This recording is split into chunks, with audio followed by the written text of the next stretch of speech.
नमस्कार दोस्तों, जय हिंद, जय भारत। दोस्तों, आज हम इस वीडियो में जानेंगे जाह्नवी कहानी का सारांश बहुत ही सरल शब्दों में। इससे संबंधित प्रश्न हिंदी एमए की परीक्षाओं में तथा बीए की परीक्षाओं में पूछे जाते हैं दोस्तों। इसलिए आपको ये वीडियो ध्यानपूर्वक देखना चाहिए, क्योंकि मैं आपके लिए लाया हूँ बहुत ही सरल शब्दों में सारांश। तो हम देखते हैं इसका सारांश। जैनेंद्र कुमार को हिंदी साहित्य में आधुनिक प्रेमचंद के नाम से जाना जाता है।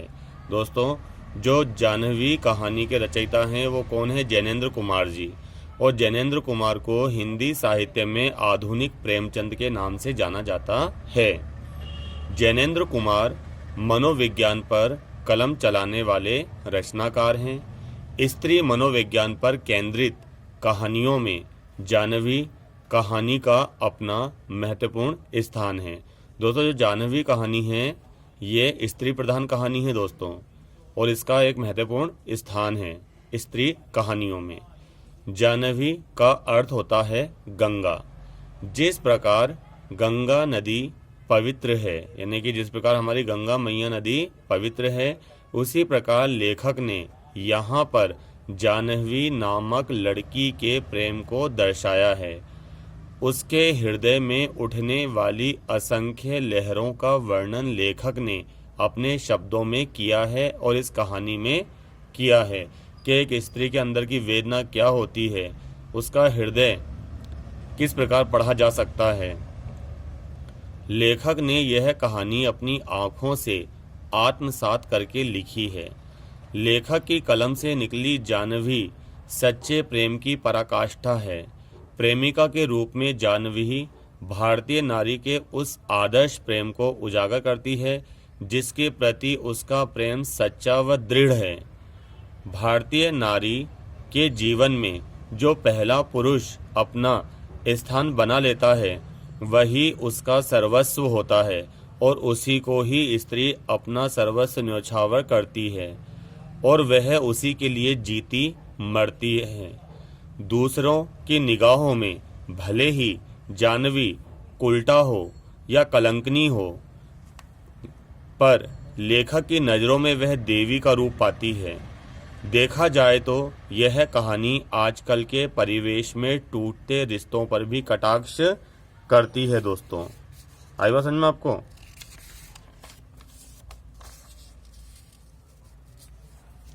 कहानी में लेखक सर्वप्रथम जाह्नवी को कौवों को छत पर रोटी खिलाते हुए देखते हैं। तब तक लेखक जाह्नवी से परिचित नहीं है, यानी कि एक लड़की आती है और वो छत पर कौवों को रोटी खिलाती है। कौवे भी उसको चारों ओर से घेर लेते हैं। लड़की कुंवारी है पर सफ़ेद साड़ी में लिपटी हुई है, तो लेखक के लिए वो कौतूहल का विषय है। फिर एक दिन जो उनकी पत्नी होती है, जैनेंद्र कुमार की जो पत्नी होती है, वो जाह्नवी का परिचय कराती है कि वो लड़की बहुत अच्छी है। उसकी शादी यानी कि उसका विवाह अपने भतीजे ब्रजनंदन से कर देते हैं, ठीक है ना। तब लेखक उसके बारे में और गहराई से सोचते हैं, देखते हैं। तो वो जो जाह्नवी होती है, कभी छत पर कपड़े सुखाते हुए, कभी कपड़ों के चिथड़े करते हुए उन्हें दिखती है। लेखक कौवों को रोटी खिलाती लड़की का कथन सुनकर और ज़्यादा हैरान हो जाते हैं। वह लड़की कौवों को रोटी खिलाते समय एक गीत गाती है। क्या गाती है? कागा चुन चुन खाइयो, दो नैना मत खाइयो, यानी कि हे कौवों, चुन चुन चुन कर खाना पर दो नैना मत खाना, यानी कि कौवों मेरे मांस को चुन चुन कर खाना, परंतु ये दो नैना छोड़ देना, क्योंकि इन्हें पियू मिलन की आस है, यानी कि इन आँखों को छोड़ देना, क्योंकि इन अंत समय में इन आँखों से अपने पिया के दर्शन करना चाहती हूँ। लेखक ठिठक जाता है और सोचता है, मैं तो भैया कभी अपनी देह को कौवों को नहीं परोसूंगा। ये कैसी लड़की है जो कौवों को अपना मांस खाने की बोल रही है। ब्रजनंदन के लिए जाह्नवी का रिश्ता आता है। वही जो मैंने ऊपर बताया था आपको, ये ब्रजनंदन लेखक का भतीजा है, परंतु जाह्नवी ब्रजनंदन को मीरा की भांति अपने बारे में बताती है। जिस प्रकार कृष्ण से मीरा ने प्रेम किया था, इसी प्रकार जाह्नवी को हम यहाँ पर मीरा भी कह सकते हैं। तो मीरा की भांति वो अपने आप को बताती है।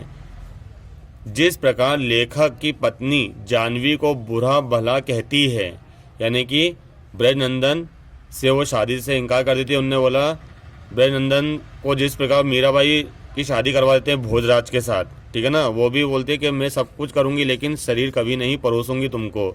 इसी प्रकार ये जाह्नवी बताती है, तो ब्रजनंदन उनसे विवाह करने से इनकार कर देता है। जिस पर लेखक की पत्नी जाह्नवी को बुरा भला कहती है, कुलक्षणी कहीं की, पता नहीं किस किस से इसका चक्कर चल रहा है, जब तो इसने ब्रजनंदन के साथ शादी के लिए इनकार कर दिया। पता नहीं कैसी माँ है जो अपनी बेटी को शिक्षा नहीं दे रही थी और मेरी समधन बनने चली थी, ठीक है ना। कुछ दिनों बाद लेखक पाता है कि ब्रजनंदन भी बदला बदला सा रहने लगा है। जो ब्रजनंदन जिसके हाई फाई ठाट थे, जिसके एक से एक कपड़े थे, वो अब पुराने धुराने कपड़े, सफ़ेद कपड़े पहनने लगा है, जो पहले नहीं था। अर्थात प्रेम ही बदलाव का दूसरा रूप है। प्रेम समर्पण है, प्रेम में त्याग है, प्रेम से ही हमारा भारत देश है। लेखक की जाह्नवी बेबाक है, जब तो तुरंत बोल दिया उसने, मुखर है, सटीक है, वह अपने प्रेम को नहीं दबाती, वह भारतीय परंपरा में नाही हुई स्त्री है। दोस्तों, उम्मीद है आज का वीडियो को पसंद आएगा, समझ आएगा। मेरे चैनल को लाइक करें, शेयर करें व सब्सक्राइब करें। धन्यवाद।